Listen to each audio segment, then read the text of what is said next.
So Kell Brook has withdrawn from the Chaves fight with a rib injury. A lot of people online are calling this suspicious. I can certainly see why. Obviously, Kell Brook Chaves originally billed to be on the Tyson Fury Klitschko pay-per-view. That pay-per-view got cancelled to be rescheduled in November. And Eddie Hearn is obviously building his business around pay-per-view now.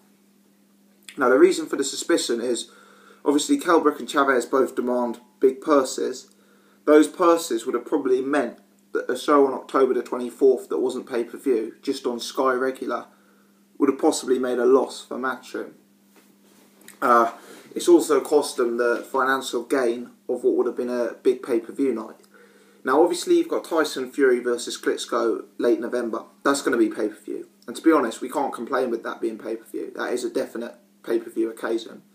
So I guess the question moving on is, how does he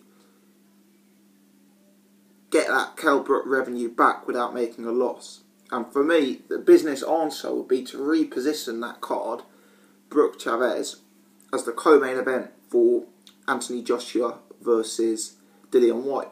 Because that's another fight that says, people are sceptical of it being pay-per-view. People are saying this is a British title fight. These are novices. They're a long way off from world title level. How can it be pay-per-view? But if you look at the card that Eddie Hearn's looking to build that night, Dillian Whyte versus Anthony Joshua, Spike O'Sullivan versus Chris Eubank, Frankie Gavin versus Sam Eggington, Kevin Mitchell in a meaningful fight, Luke Campbell in a meaningful fight. If you were then to add Kell Brook versus Diego Chaves as a co-main event, you've got a definite pay-per-view card. And that would allow Eddie Hearn to have two massive pay-per-view events on Sky. Klitschko Fury, Joshua Whyte on that pay-per-view within a fortnight of each other. It would also mean that the financial loss suffered by having Kell Brook versus Chaves on Sky Regular was negated. That card is now going to be headlined by Chris Eubank Jr. against an opponent who I don't know much about. I'll have to look into him before the card. So a lot of boxing fans are calling it suspicious, and it's certainly a coincidence. Let's put it that way. It's certainly a coincidence. Whether it's whether I want to say that it's tactical, I don't know, because this is a combat sport. Things do happen. Kell Brook could have got a rib injury in sparring. Who knows? Things happen in sparring. People do get hurt. At the end of the day, this is a business that involves punching each other as hard as you can. But obviously, injuries are going to occur.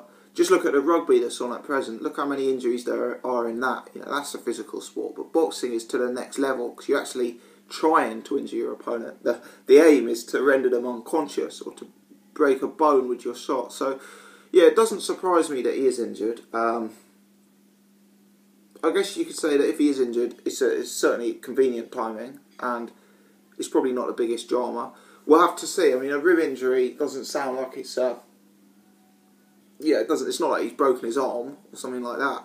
So it wouldn't surprise me if he was back and ready to be on one of these bills, probably the December bill.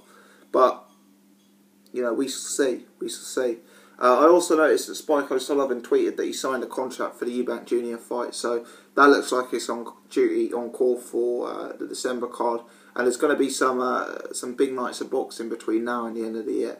Let me know your thoughts on this. Do you find it suspicious? Could it be a coincidence? Is it all linked together? Thanks very much for watching. If you've enjoyed this, please give me a thumbs up. I'd appreciate it.